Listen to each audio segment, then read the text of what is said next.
I don't know if y'all are going to be ready for some of these takes. Are you ready to take your feminism to the next level? Well, you've come to the right place. Oh, y'all are not gonna like this one. Y'all, I very much believe in women's rights and wrongs, but I also believe in tough love, so let's get into it. You're listening to Hot Takes by Anna. Hello, everyone, and welcome to Hot Takes by Anna. I'm super excited for anyone that has tuned in today. Thank you so much for being here. I am very excited to embark on this podcasting journey. Anyone who knows me would probably not be surprised that I have decided to start a podcast at this point. I have been ranting into the void about anything and everything for as long as I can remember. However, particularly feminist issues and issues surrounding women and misogyny and the patriarchy, that is my bread and butter. And so I figured, if the Andrew Tates and Nick Fuenteses and Joe Rogans of the world are allowed to have a podcast mic, well, why can't I? So thank you again for being here, and let's get right into it. So as you can probably see by my admittedly rage-baity, clickbaity title of this episode, I'm not a feminist.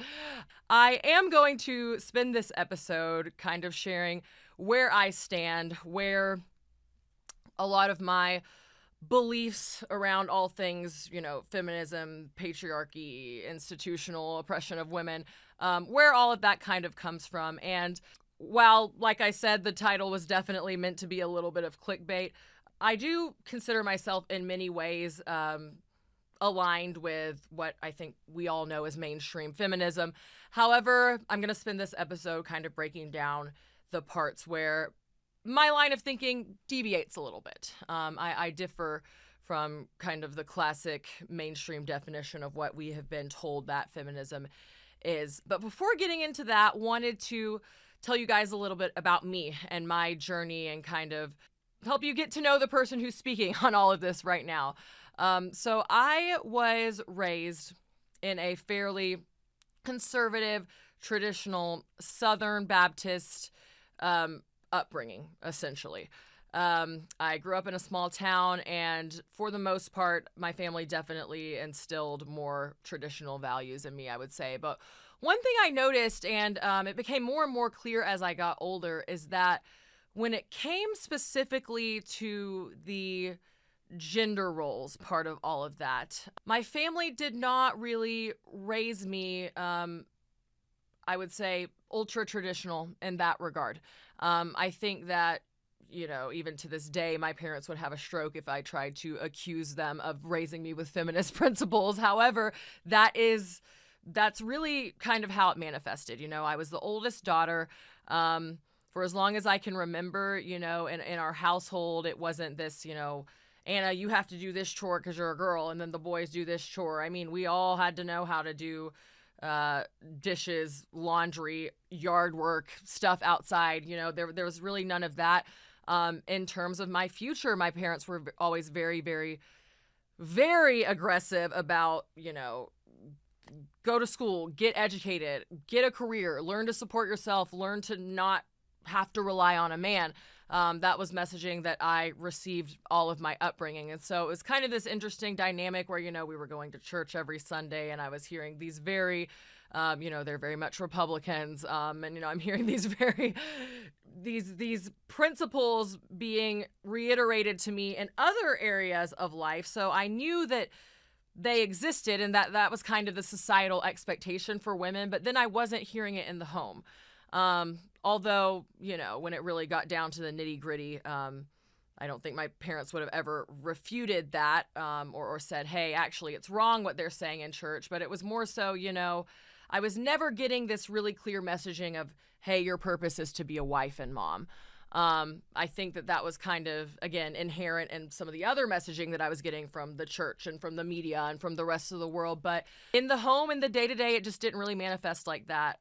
So I think that has a lot to do with why I am the way I am today. But also, as I got older, and I remember just being in like middle school and high school, and I would look around me and just be like, okay, well, I'm being told in church every Sunday that like men are head of the household and that they're the leaders. And, you're being told by, everyone in the world and on the news and this and that, men are the logical and strong leaders and women are too emotional to lead. But again, I would look around me and even in my own home and be like, that's not what I'm seeing play out in front of me. I am not seeing that men are better at leading. I am not seeing that men are less emotional than women, and just kind of starting to observe these little discrepancies in my day-to-day life. And so I think just as long as I've been alive, I've been learning something new every single day. That's what I always say. I mean,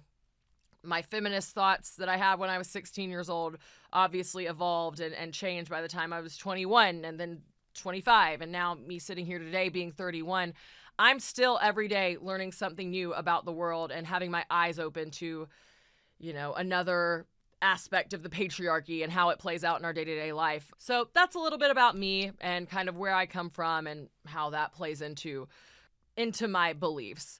So having said all of that, let's talk about feminism and why I think in a lot of ways I'm not a feminist. But in order to do that, let's dive a little bit deeper into what feminism is and how it came to be what it is today. So as most people know, in modern history, especially in the U.S., and of course you could study, there's so many amazing feminist writers and just literature and just cool stories in history out there that have, for the most part, unfortunately, been suppressed because, fun fact, if you were not aware, history is mostly written by white men, right? So I'm not trying to say that, 1920s, women have the right to vote in the U.S. is where it started. However, in the context of this conversation we're about to have, and like I said, given that for the most part, in terms of modern history, we're very limited in what we have access to, I'm going to start there. I'm going to start back in the 20s, suffragettes, that whole movement,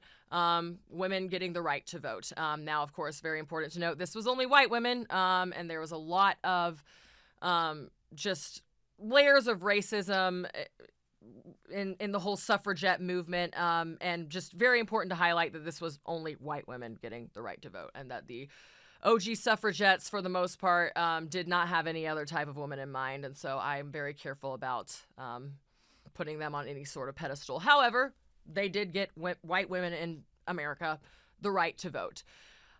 So women could vote, which was already a big deal, right? Previously seen as property of men, essentially previously seen as second-class citizens with no say in what goes on in the government. Now they have a say what goes on in the government. A few decades later, World War II was kind of the start of this whole maybe women should be able to work type of thing. We had all the men overseas fighting in the war, and the women were really holding it down back home. Now, again, this is another myth that I like to kind of deconstruct for people. I think this idea that the U.S. is so progressive because, oh my gosh, we gave women the right to work in the 40s or 50s or whatever. That decision that women should be allowed to work, let's be very clear, was not based in this revelation that women are equal to men and they deserve these rights. I mean, capitalism, y'all, short answer. Capitalism. I think that we should not put any sort of altruistic intentions on the U.S. government at that time for making the decision to change the laws and allow women to work and get educated. It was not rooted in progressive ideologies. It was rooted in, hey, let's generate more workers to generate more money for our capitalist economy. That being said, it was still a big deal, right? It was still a big deal for women to be able to work, make money, support themselves, be educated. And I think we saw, obviously, a lot of societal shifts when that wave kind of came around. And then, early 70s, women getting the right to open a bank account, have a credit card without their husband's permission. It's been all these little advancements that have been made, or maybe I shouldn't say little, but incremental advancements that have been made over the 20th century for the most part. And again, this is right now I'm being very U.S. centric here. But I am from the U.S., and I would assume the majority of my listeners probably are too. So we've had all these advancements over time in terms of women gaining new rights. We've also gone backwards a few times, right? We had Roe v. Wade, and now we're at a point where that's gone, and women in half the U.S. states still are not legally allowed to decide what they do with their own reproductive system, but that's neither here nor there. We have made these advancements over time, and now we're here, where materially from the outside, it appears as though, women have every right that a man has for the most part. I think that's definitely pushback I get from more conservative people I know that's like, well, what do men have that women don't have at this point? And it's like, okay, if you're being super literal about it and going only by legal laws written in paper.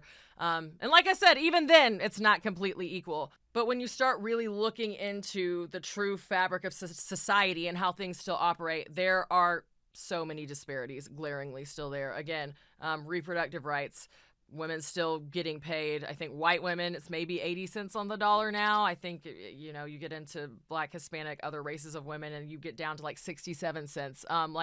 We're not equal in that regard either. And there's just a lot of ways where even these discrete, the messaging still given to women. And it's like, oh, you're legally allowed to not have babies. But when we see the way that especially our current government is incentivizing and giving tax benefits and all these things to women who get married and have babies, you can see that the messaging is still very much there, and we are very, very far from equal, right?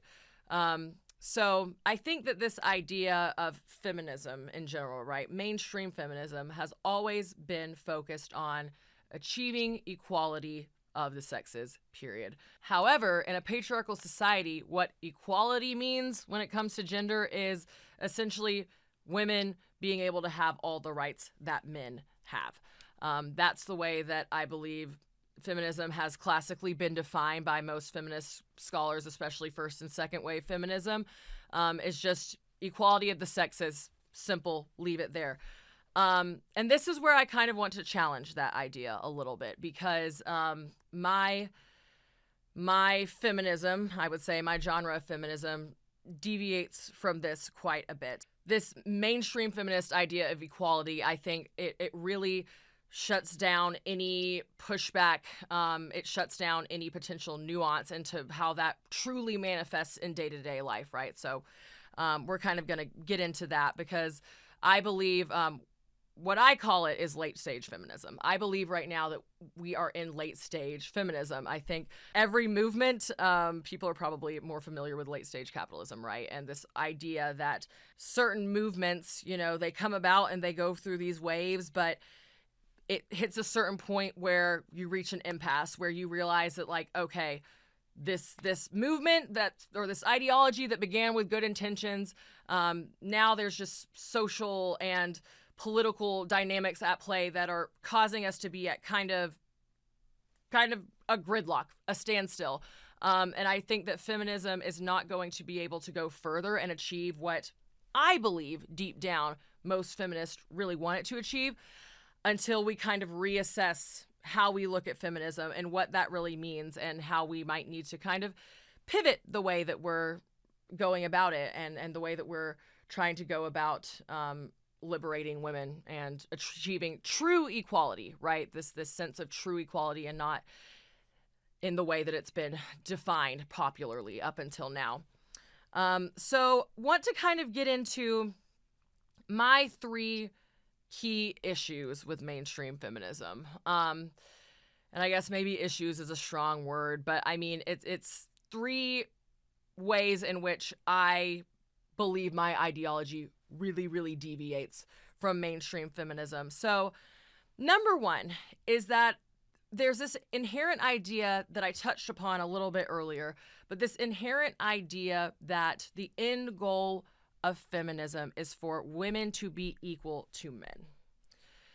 And the problem with that is that this patriarchal system we live in, I think it's hard for most people to even imagine a world outside of it.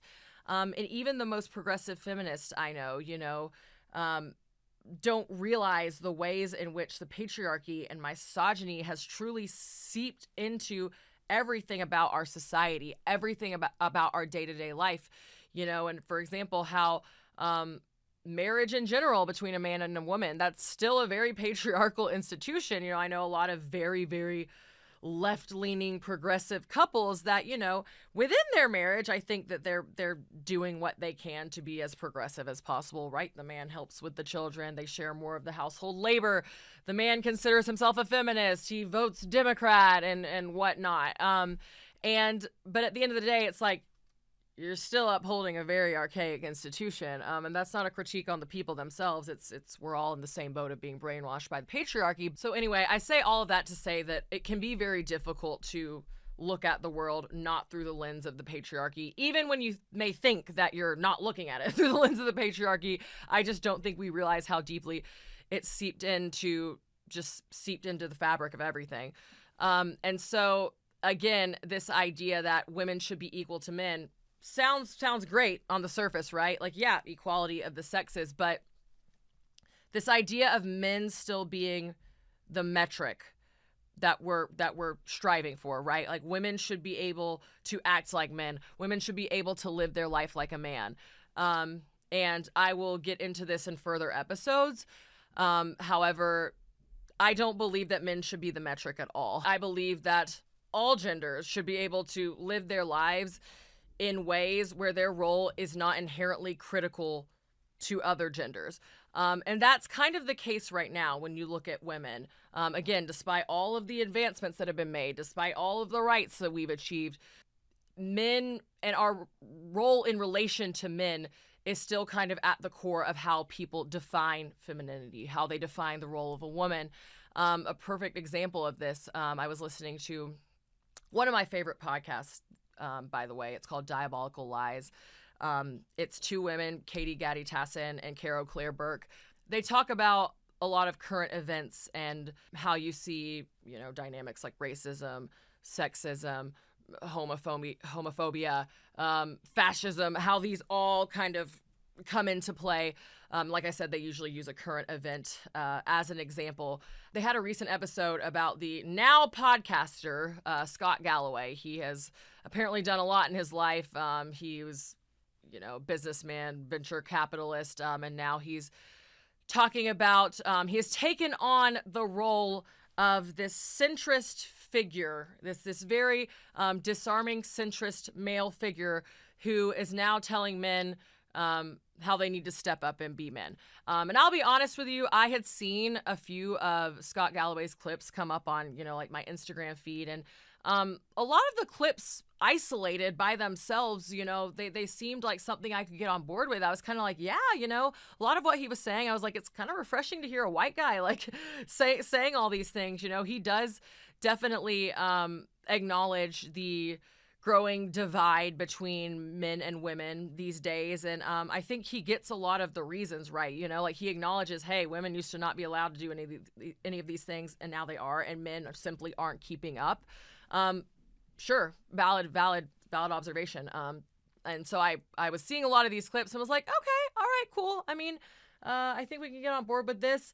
My younger brothers, who I would say are still very, very conservative, in pretty much all ways, but they were telling me that they read one of his books and that they've been listening to him. And at first I was like, you know what, this is cool. We're going away from the Andrew Tate type of ideology on this, and at least going a little bit further towards the center with Scott Galloway. The bar is in hell, but I was more or less impressed by some of my first ever impressions of Scott Galloway. I was like, okay, cool. I can get down with it. However, what Katie and Caro did in this Diabolical Lies episode is, first of all, they actually read his book from cover to cover and kind of broke down what he's really saying in his book, which is called Notes on Being a Man, right? And kind of diving into where he's still severely missing the mark on a lot of things, as many men, especially white men, are today. But The main takeaway from that episode, and I remember that really impacted me because I was like, yeah, that's definitely a definition of feminism that I can get behind, was they talked about how in Scott Galloway's book, he really goes into, men are, they don't go to war anymore, and they aren't, being forced to be providers and protectors, and because of this, they're not getting women, and how can a man live a successful, fulfilling life without a female partner, right? Like you need to get a wife, and just kind of still talking about this end goal of obtaining a wife as like the ultimate everything for men, right? And Katie and Kara were just saying that I think most true feminists, even if they don't have the words for it, but what we really want, especially as women who truly want to be liberated fully from men, right? Women's liberation, I also think, is very different from this idea of mainstream feminism. What we want is just to live a life where our role on this earth is not constantly tied to how it relates to men. Like we're a wife, or even if we're not getting married, we're still the moral guardrails of society, because you've got, the fun aunt. Even if women don't have children, they're still expected to fulfill this nurturing role, and the ones that know how to take care of people when they're sick, and the ones who are cleaner and know how to run a home. Like this idea that that's our role, and that as it relates to men, again, being these moral guardrails, being the caretakers, we just don't want that at all. We want every gender to just be able to live in a way that their gender identity is not directly tied to, more specifically, men. In this patriarchal world, everyone's identity, unfortunately, is ultimately tied back to the group that is in power, which is men. So I definitely align more with that definition of feminism. Again, I think just equality of sexes is a little too reductive when we know that we're living in a patriarchal society. So another way in which I would say I don't necessarily align with mainstream feminism is there's this idea of inherent equality, or like perceived equality, that I think, especially nowadays, in 2026, there's just this baked in idea that men and women are actually inherently the same. And because of the patriarchy, we've been told we're not, which is not wrong, right? That is true. And I'm going to get to how I do agree with that core premise. However, I think a lot of the methods and strategies of this current mainstream feminism rely on this idea that men think like women. And I think that is a huge piece of the puzzle that we're just kind of ignoring and throwing to the side, is that men and women are not the same. Now, the typical pushback on this is, well, Anna, at the end of the day, then you're just playing into traditional gender roles, and I thought you were against those. What do you mean? Let me elaborate, okay? I do not agree with most of these ideas of the biological, especially, the inherent biological. Women are biologically more caring and nurturing. Women are biologically wired to want to be a mother as their highest purpose. And men are biologically wired to be leaders. And they are biologically wired to be stronger and be protectors. Like, I literally don't believe in that. Like, I don't think that's not where I'm coming from at all when I'm talking about the differences in the genders.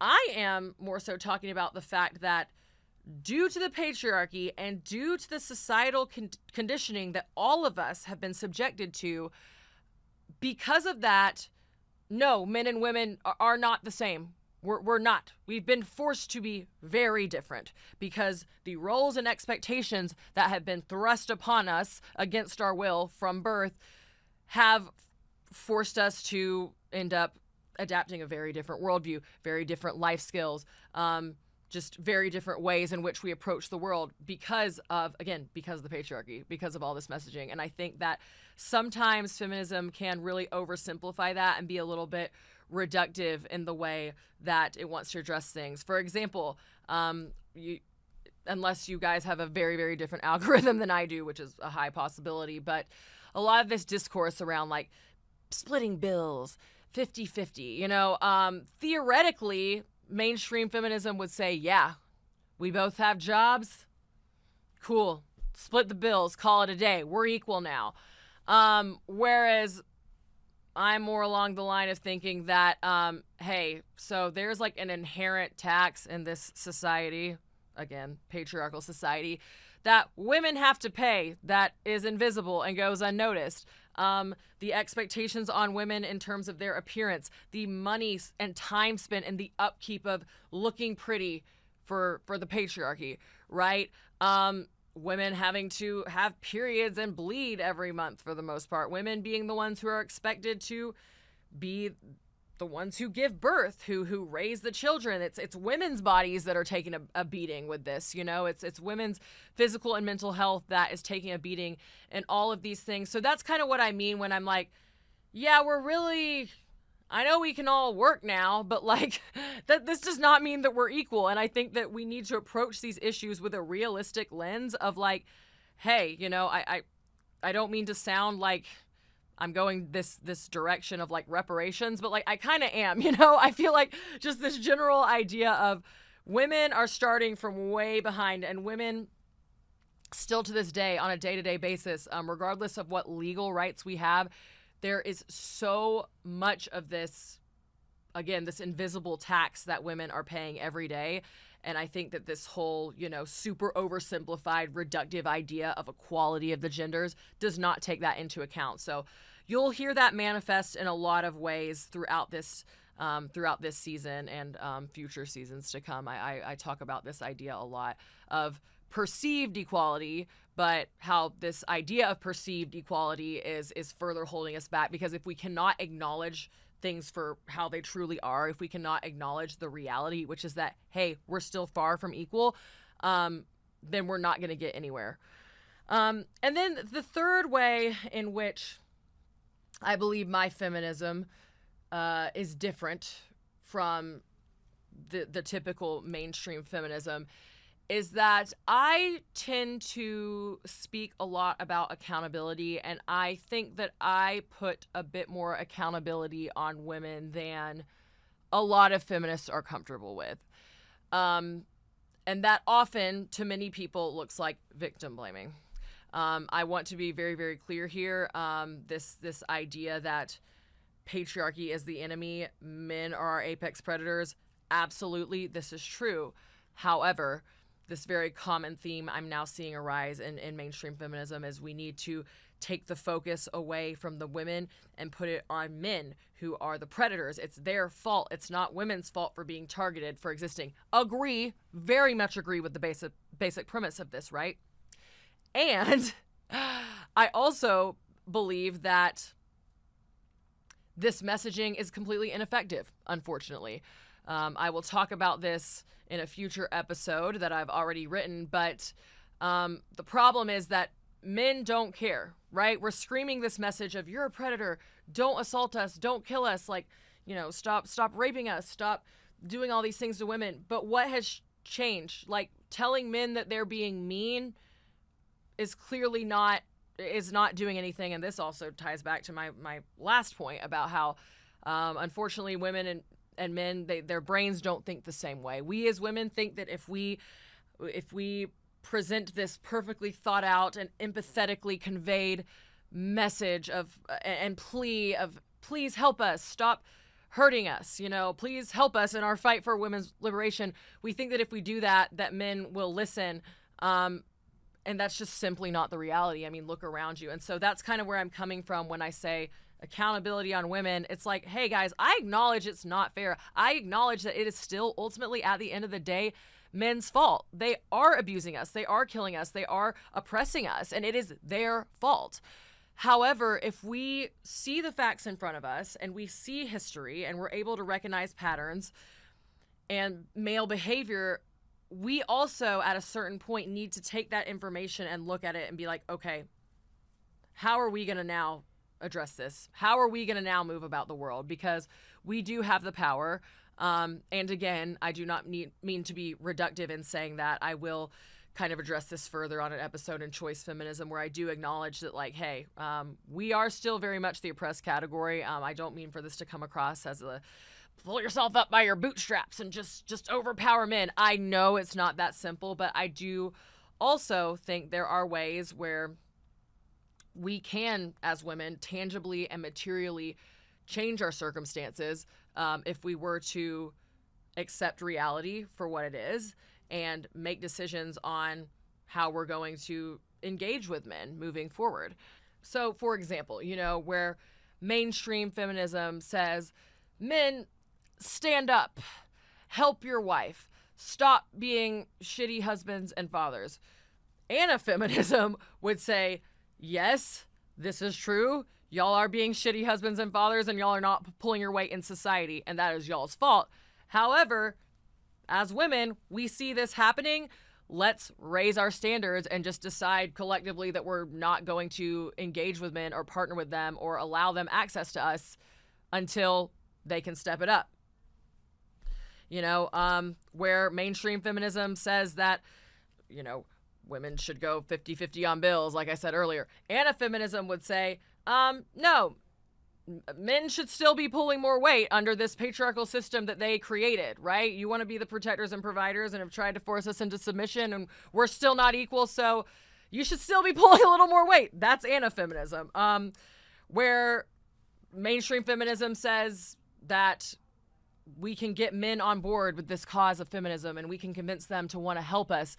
Anti-feminism says, no, that's not working, probably not going to work. Let's just decenter men entirely, right? Just decenter them from our lives and just know that eventually they'll be forced to catch up. They'll be forced to adapt. Where mainstream feminism says that we need to treat men as equals, anti-feminism would say we need to acknowledge them for who they really are and treat them as our predators.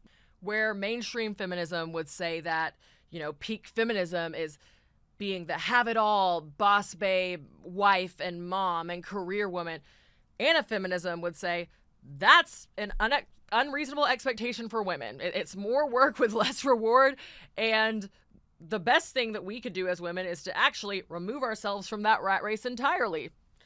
And, ultimately, where mainstream feminism says women can do anything a man can do, anti-feminism says, let's burn the whole system to the ground. Let's totally throw away this idea of men being used as the metric. We've seen how they act historically. Why do we even want to be like them anyway? We need to really just deconstruct this entire system entirely and reassess how we as different genders even engage with each other at all. So, like I've said many times, I am going to elaborate on a lot of these topics in greater detail in future episodes, but wanted to set the stage that this is where I'm coming from. This is anti-feminism, and this is how anti-feminism is a little bit different than the feminism that you may be familiar with and that you have historically subscribed to. But my hope is that I can challenge everyone with each episode that you listen to just expand your mind that much wider, right? To at least learn to start viewing a lot of these things we've long accepted as normal, just through a different lens, and to just kind of be willing to dissect certain things we've always accepted as truth and just start seeing how, unfortunately, misogyny is still showing up in our lives on a day-to-day basis, even when we may think it's not.